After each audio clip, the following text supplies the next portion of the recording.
Assalamualaikum warahmatullahi wabarakatuh. Teman-teman, kalian pernah ngerasain gak? Kok kayaknya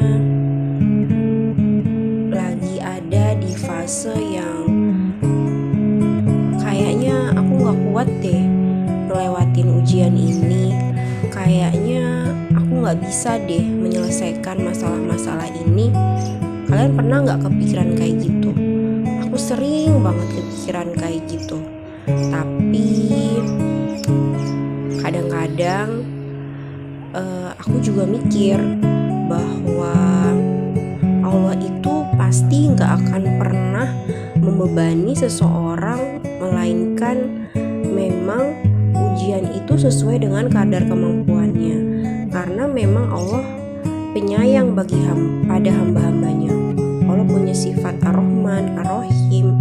Jadi kadang aku mikir kayaknya gak mungkin Allah itu masih ujian di luar batas kemampuan hambanya, di luar batas kemampuan orang tersebut.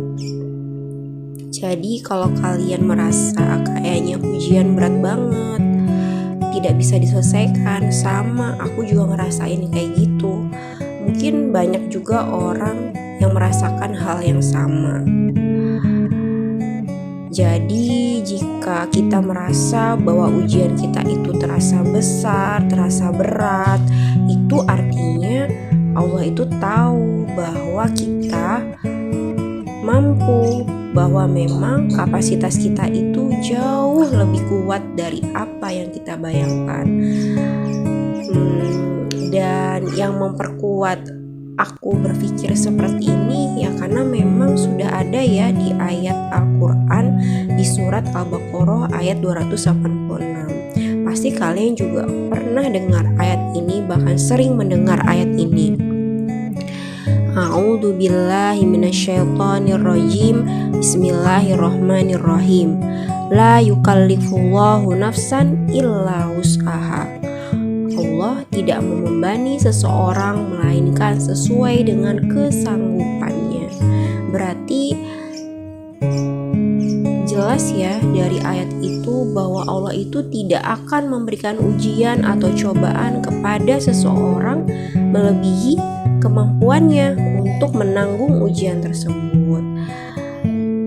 Dan Allah itu maha adil sesuai dengan namanya. Allah maha adil. Allah tidak akan memberikan ujian melebihi kemampuan kita. Jadi ketika kita menghadapi kesulitan, usahakan jangan kita merasa itu kita tidak mampu atau putus asa. Tapi ingatlah bahwa Allah itu telah memberikan ujian tersebut sesuai dengan batas kemampuan kita untuk menghadapi dan mengatasinya. Jadi, hadapilah setiap tantangan dengan percaya diri dan yakin bahwa kita mampu melewatinya. Allah selalu ada di samping kita. Innallaha ma'ana. Dan Allah pasti tidak akan meninggalkan kita sendirian.